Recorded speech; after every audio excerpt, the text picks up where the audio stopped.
Hello, BookTube, and welcome back to the Claverings by Anthony Trollope. We are reading this novel out loud, and I am interjecting with editorial additions. And we are up to chapter 20, which is called Desolation. In the meantime, there was grief down at the great house of Clavering, and grief we must suppose also in the house in Berkeley Square, as soon as the news from his country home had reached Sir Hugh Clavering. Little Hughie, his heir, was dead. Early one morning, Mrs. Clavering, at the rectory, received a message from Lady Clavering begging that she would go up to the house, and, on arriving there, she found the poor child was very ill. The doctor was then at Clavering, and had recommended that a message should be sent to the father in London, begging him to come down. This message had been already dispatched when Mrs. Clavering arrived. The poor mother was in a state of terrible agony, but at that time there was, as yet, hope. Mrs. Clavering then remained with Lady Clavering for 2 or 3 hours, but just before dinner on the same day another messenger came across to say that hope was past, and that the child had gone. Could Mrs. Clavering come over again, as Lady Clavering was in a sad way? "You'll have your dinner first?" said the rector. "No, I think not. I shall wish to make her take something, and I can do it better if I take tea for myself. I will go at once. Poor dear little boy. I've only seen him once. His father wanted him out of the room." It was a blow that I always feared," said the rector to his daughter as soon as his wife had left them. "Indeed, I knew that it was coming." "And she was always fearing it," said Fanny, "but I do not think he did. He never seemed to think that evil will come to him." "He will feel this," said the rector. "Feel it, papa? Of course he will feel it. I do not think he would, not deeply, that is, if there were 4 or 5 of them. He is a hard man, the hardest I ever knew. Whoever saw him playing with his own child, or with any other? Whoever heard him say a soft word to his wife? But he will be hit now, for this child was his heir. He will be hit hard, and I pity him." Mrs. Clavering went across to the park alone, and soon found herself in the poor bereaved mother's room. She was sitting by herself, having driven the old housekeeper away from her, and there were no traces of the tears then on her face, though she had wept pitifully when Mrs. Clavering had been with her in the morning. But there had come upon her suddenly a look of age, which nothing but sorrow as this can produce. Mrs. Clavering was surprised to see that she had dressed herself carefully since the morning, as was her custom to do daily, even when alone, and that she was not in her bedroom, but in a small sitting-room which she generally used when Sir Hugh was not at the park. "My poor Hermione," said Mrs. Clavering, coming up to her and taking her by the hand. "Yes, I am poor enough. Why have they troubled you to come across again?" "Did you not send for me?" "But it was quite right, whether you sent or no. Of course I should come when I heard it. It cannot be good for you to be all alone." "I suppose he will be here tonight?" "Well, yes, if he got your message before 3 o'clock. "Oh, he will have received it, and I suppose he will come. You think he will come?" "Of course he will come." "I do not know. He does not like coming to the country."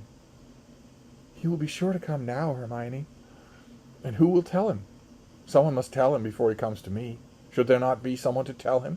They have sent another message." "Hannah shall be at hand to tell him." Hannah was the old housekeeper, who had been in the family since when Sir Hugh was born. "Or, if you wish it, Henry shall come down and remain here. I am sure he will do so if it will be a comfort." "No, he would, perhaps, be rough to Mr. Clavering. He is so very hard. Hannah shall do it. Will you make her understand?" Mrs. Clavering promised that she would do this, wondering as she did so at the wretched, frigid immobility of the unfortunate woman before her. She knew Lady Clavering well, knew her to be in many things weak, to be worldly, listless, and perhaps somewhat selfish, but she knew also that she had loved her child as mothers always love. Yet at this moment it seemed that she was thinking more of her husband than of the bairn she had lost. Mrs. Clavering had sat down by her and taken her hand, and was still so sitting in silence when Lady Clavering spoke again. "I suppose he will turn me out of his house now." "Who will do so, Hugh? Oh, Hermione, how can you speak in such a way?" "He scolded me before because my poor darling was not strong. My darling. How could I help it? And he scolded me because there was none other but he. He will turn me out altogether now. Oh, Mrs. Clavering, you do not know how hard he is. Anything was better than this, and therefore Mrs. Clavering asked the poor woman to take her into the room where the little body lay in its little cot. If she could induce the mother to weep for the child, even that would be better than this hard, persistent fear as to what her husband would say and do. So they both went and stood together over the little fellow whose short sufferings had thus been brought to an end. My poor dear, what can I say to comfort you? Mrs. Clavering, as she asked this, knew well that no comfort could be spoken in words. But if she could only make the sufferer weep. Comfort, said the mother. There is no comfort now, I believe, in anything. It is long since I knew any comfort, not since Julia went. Have you written to Julia? No, I have written to no one. I cannot write. I feel as though it were to bring him back again, I couldn't. I feel as though if it were to bring him back again, I could not write of it. My boy, my boy, my boy. But still there was not a tear in her eye. I will write to Julia, said Mrs. Clavering, and I will read you my letter. No, do not read it to me. What is the use? He has made her quarrel with me. Julia cares nothing for me now, or for my angel.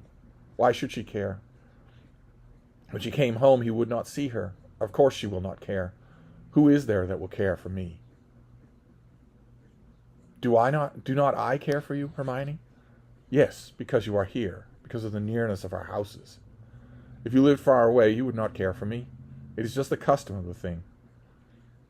There was something so true in this that Mrs. Clavering could make no answer to it. Then they turned to go back into the sitting room, and as they did so, Lady Clavering lingered behind for a moment, but when she was again with Mrs. Clavering, her cheek was still dry. He will be at the station at 9, said Lady Clavering. They must send the brougham for him, or the dog-cart. He will be very angry if he's made to come home in the fly from a public house. Then the elder lady left the room and gave orders that Sir Hugh should be met by his carriage.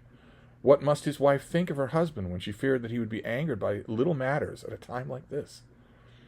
Do you think it will make him very unhappy? Lady Clavering asked.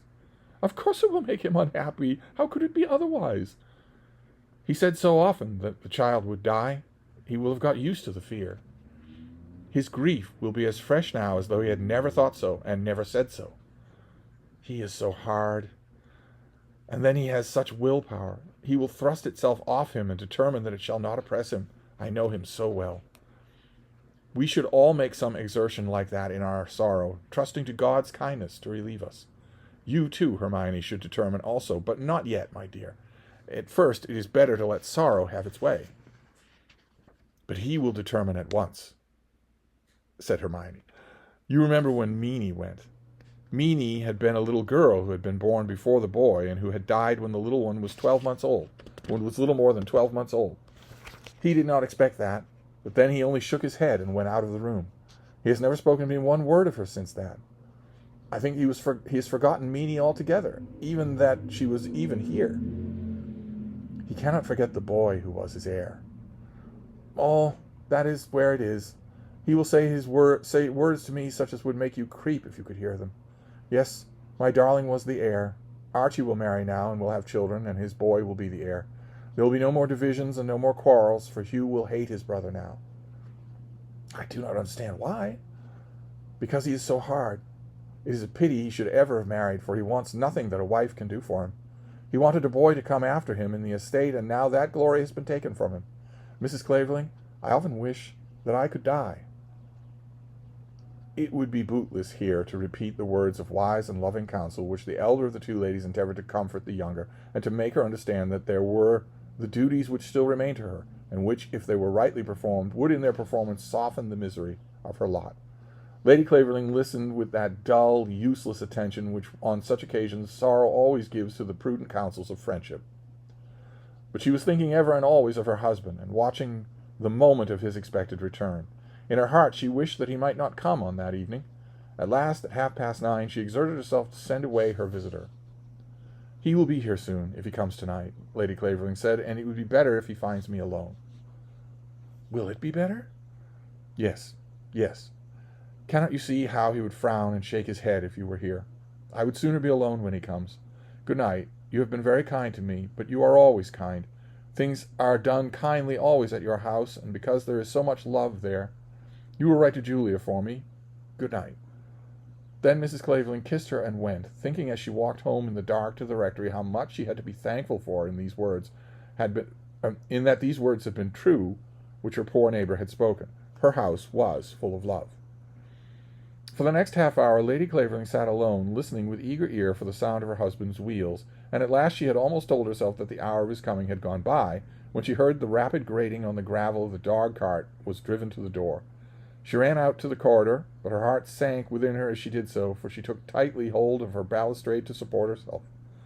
For a moment she had thought of running down to meet him, of trusting to the sadness of the moment to produce in him, if it were but for a moment, something of tender solicitude. But she remembered that the servants would be there, and knew that he would not be soft before them. She remembered also that the housekeeper had received her instructions, and she feared to disarrange the settled program. So she went back to the open door of the room, that her retreating step might not be heard by him as he should come up to her, and standing there she still listened. The house was silent, and her ears were acute with sorrow. She could hear the movement of the old woman as she gently, tremblingly, as Lady Clavering knew, made her way down the hall to meet her master. Sir Hugh, of course, had learned his child's fate already from the servant who had met him, but it was well that the ceremony of such telling should be performed. She felt the cold air come in from the open front door, and she heard her husband's heavy, quick step as he entered. Then she heard the murmur of Hannah's voice, but the first word she heard was in her husband's tones. "Where is Lady Clavering?" Then the answer was given, and the wife knew he was coming, and retreated back to her chair. But still he did not come up quite at once. He was pulling off his coat and laying aside his hat and gloves. Then came upon her a feeling at such a time that any other husband and wife would have been at once in each other's arms. And at the moment she thought of all that they had lost. To her, her child had been all and everything. To him, he had been his heir and the prop of his house. The boy had been the only link that still bound them together. Now he was gone, and there was no longer any link between them. He was gone, and she had nothing left to her. He was gone, and the father was also alone in the world, without any heir and with no prop to his house. She thought of all this, and she heard his step coming slowly up the stairs. Slowly he came along the passage, although she dreaded his coming, it almost seemed as though he would never be there. When he had entered the room, she was the first to speak. "Oh, Hugh," she exclaimed, "oh, Hugh." He had closed the door before he uttered a word, and then he threw himself into a chair. There were candles near him, and she could see that his countenance was also altered. He had indeed been stricken hard, and his half-stunned face showed the violence of the blow. The harsh, cruel, selfish man had at last been made to suffer. Although he had spoken of it and had expected it, the death of his heir hit him hard, as the rector had said. "When did he die?" asked the father. "I think it was past 4, I think." Then there came again silence, and Lady Clavering went up to her husband and stood close by his shoulder. At last she ventured to put her hand upon him. With all her own misery heavy upon her, she was chiefly thinking at this moment how she might soothe him. She laid her hand upon his shoulder, and by degrees she moved it softly to his breast. Then he raised his own hand, and with it moved hers from his person. He did it gently, but what use was such nonsense as that? "The Lord giveth," said the wife, "and the Lord taketh away." Hearing this, Sir Hugh made with his head a gesture of impatience. "Blessed be the name of the Lord," continued Lady Clavering, and her voice was low and almost trembling, and she repeated the words as though they were a task which she had set herself. "That's all very well in its way," said he, "but what's the special use of it now? I hate twaddle. One must bear one's misfortunes as best one can. I don't believe that kind of thing ever makes it lighter." "They say it does, Hugh."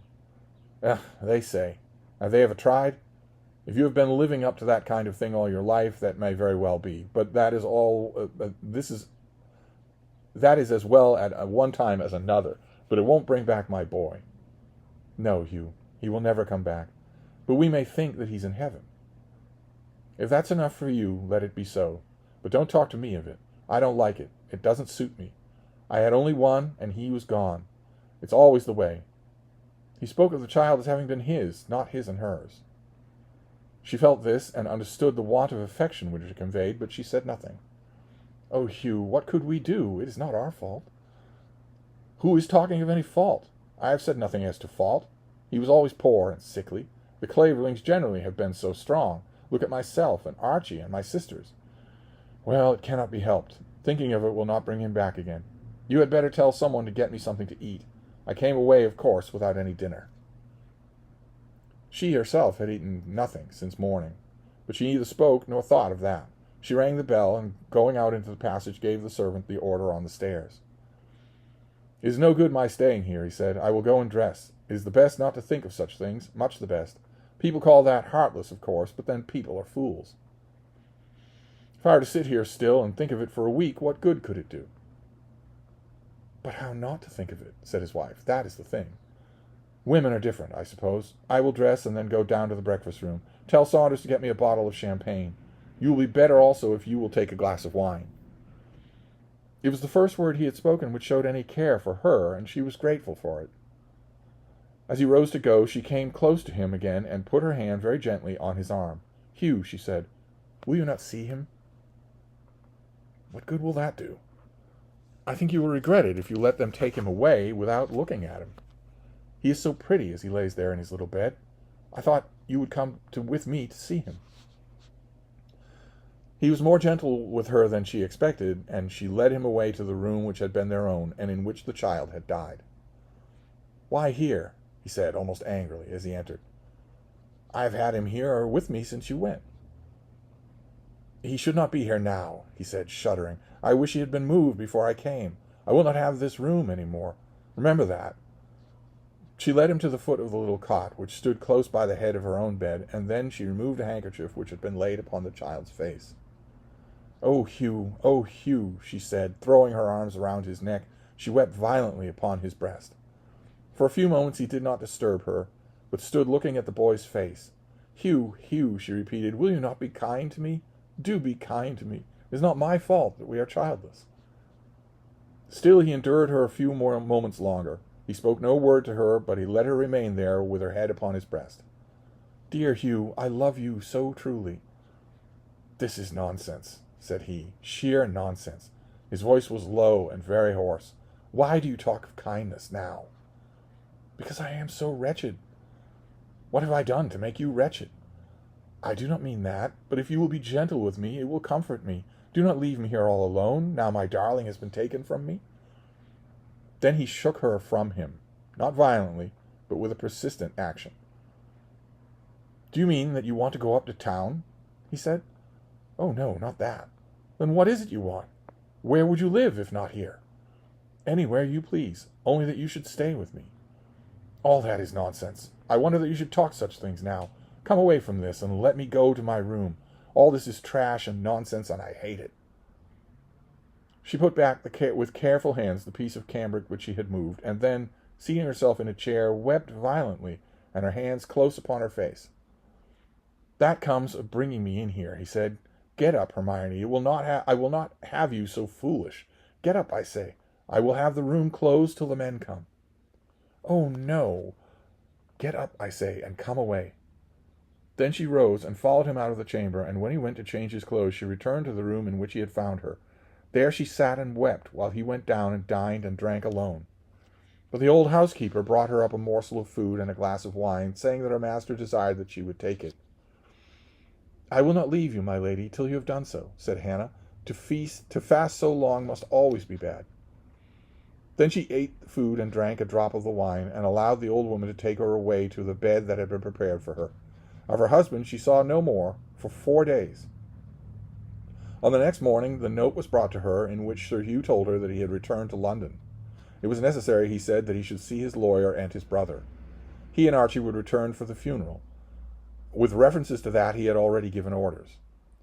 During the next 3 days, till her husband's return, Lady Clavering remained at the rectory, and in the comfort of Mrs. Clavering's presence she almost felt that it would be well for her in those days could be prolonged. But she knew the hour at which her husband would return, and she took care to be at home when he arrived. You will come and see him, she said to the rector as she left the parsonage. You will come at once, in an hour or two? Mr. Clavering remembered the circumstance of his last visit to the house, and the declaration that he had made then that he would not return there. But all that could not now be considered. Yes, he said, I will come across this evening. But you had better tell him, so that he need not be troubled to see me if he would rather be alone. Oh, he will see you. Of course he will see you. And you will not remember that he ever offended you? Mrs. Clavering had written both to Julia and to Harry, and the day of the funeral had been settled. Harry had already communicated his intention of coming down, and Lady Ongar had replied to Mrs. Clavering's letter, saying that she could not now offer to go to Clavering Park, but that if her sister would go elsewhere with her, to some place perhaps on the seaside, she would be glad to accompany her, and she used many arguments in her letter to show that such an arrangement as this had better be made. It's a very good idea. You will be with my sister, she had said, and she will understand why I do not write to her myself. I will not think that it comes from coldness. This had been written before Lady Ongar saw Harry Clavering. Mr. Clavering, when he got to the great house, was immediately shown to the room in which the baronet and his younger brother were sitting. They had some time since finished dinner, but the decanter was still on the table before them. Hugh, said the rector, walking up to his elder nephew briskly, I grieve for you. I grieve for you from the bottom of my heart. Yes, said Sir Hugh, it has been a heavy blow. Sit down, uncle. There is a clean glass here, or Archie will fetch one. Then Archie looked out a clean glass and passed the decanter, but of this the rector took no direct notice. It has been a blow, my poor boy, a heavy blow, said the rector. None heavier could have befallen. But our sorrows come from heaven, as do our blessings, and must be accepted. We are all like grass, said Archie, and must be cut down in our turns. Archie, in saying this, intended to put on his best behavior. He was as sincere as he knew how to be. Come, Archie, none of that, said his brother. It is my uncle's trade. Hugh, said the rector, unless you can think of it so, you will find no comfort. And I expect none, so there is an end of that. Different people think of these things differently, you know, and if it is of no more use for me to bother you than it is for you to bother me. My boy has gone, and I know that he will not come back to me. I shall never have another, and it is hard to bear. But, meaning no offense to you, I would sooner be left to bear it in my own way. If I were to talk about the grass as Archie did just now, it would be humbug, and I hate humbug. No offense to you. Take some wine, uncle. But the rector could not drink wine in that presence, and therefore he escaped as soon as he could. He spoke one word of intended comfort to Lady Clavering, and then returned to the rectory.